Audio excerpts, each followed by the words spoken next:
Continuing on then, the next chapter is again called the Last Testament of Garab Dorje. So the Last Testament is the one in which he makes the three statements of Garab Dorje that we've been looking at here. And so we have a short text that includes all of this, and then we have a commentary on that. So we'll first look at this root text. And so this is the Last Testament of Garab Dorje, the three statements that strike the essential points from the posthumous teachings of the Vidyadharas. Now, one of the things here that I wanted to point out, and it does occur later in the commentary, but you'll see here two little circles with a line in between them at the end of each of the lines. When you see a text that has that, that's an indication that it's a terma, that it is something that has been found by somebody else, or that has been a mind transmission, or whatever.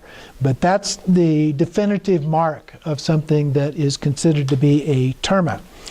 And so he gives the title and homage and so forth, and then there is a prologue here, and then he goes into the three statements. And so we have one is directly introduced into one's own real nature, and that is intrinsic awareness, the state of immediate pure presence, or rigpa. Then the second statement, one directly decides upon this single unique state. One discovers directly for oneself, wherein one is aware in every respect without there being any sense of duality of subject and object remaining. And then the third statement, one then directly continues with confidence in liberation, in the state of contemplation with full confidence in the automatic process of self-liberation. So those are the three statements. He does add a few more comments there. For example, one's own individual state of existence or condition of interior awareness on the one hand, and the states of other things in the outer world, which are presented to one's consciousness as external appearances on the other hand, come to encounter each other and become integrated. So we're talking about our own internal experiences meeting up with our experience of things being outer, but which is actually still internal. Okay? Everything that we perceive as being external to us is actually going on in our mind. And so when those two meet together, they begin to take on that characteristic as a unified mind. So that's the reference that he's referring to here. And so this is the single Upadesha. It alone is sufficient for liberation. So then he goes into the first statement in a little more detail. Ati, whatever may arise or appear to the individual as external phenomena is merely one's own state of existence that manifests externally as appearances, conventionally called reality, in quotes, reality, okay?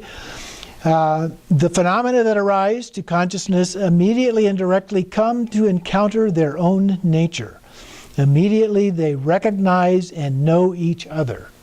So the Rigpa, the awareness, recognizes and encounters these other experiences, and they know each other, what's going on there. Some clarity about that. When searching for its mother, he uses that term here, which is the source or origin, the knowledge of cognition, yeshe, of the wisdom or phenomena directly encounters its own mother, emptiness, and self-liberates, like melted butter dissolving into melted butter, or water dissolving into water. One's own nature, or Rigpa, simply encounters itself, like space dissolving into space. There's all these metaphors of two things that are the same melting into the same.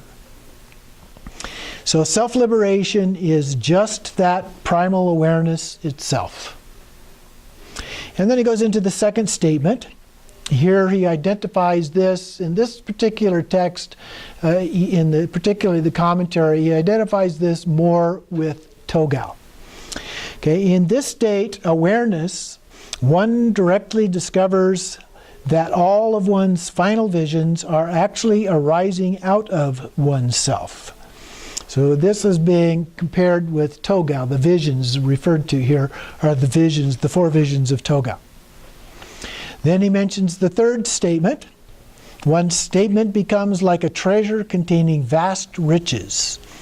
Furthermore, since one's awareness has the capacity to bring even physical elements under its power, and one becomes liberated by this condition, the realizing of the body of light, we're no longer dependent upon any other faculty.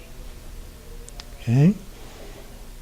And then one is totally self-confident because one finds that everything upon arising self-liberates effortlessly into its original condition, dharmata. Emptiness is liberated by emptiness. Awareness dissolves at the time of the realization of the body of light and becomes integrated into the vision itself. Continuing in the state of contemplation, everywhere in all of one's daily activities. So we continue to do this. We're able to maintain Rigpa. At the same time, we're going about doing our activities. Okay? So that's the goal that we're after. And typically we start with relatively simple kinds of things. First of all, we do the meditation. We focus on Rigpa. And once we're able to get into that state and sustain it for a while, which takes us a little bit, and we're into the second stage of the 3 statements here, then we began trying out other things. We get into the third stage, we begin trying out other things. It may include, in the beginning, just moving your hands as you're sitting in Rigpa. Then maybe you get up and do a very slow walking meditation while staying in Rigpa. And then you go and do the dishes while staying in Rigpa. Or you go and you do other kinds of activities. You keep them simple, but you get more and more complex. And as you do that, the more you practice, it's just like any other meditation, the more you do it, the better you get at doing it. Okay? And so that way we integrate it into our actual daily activities. So that's the basic statement, the root text here of this part.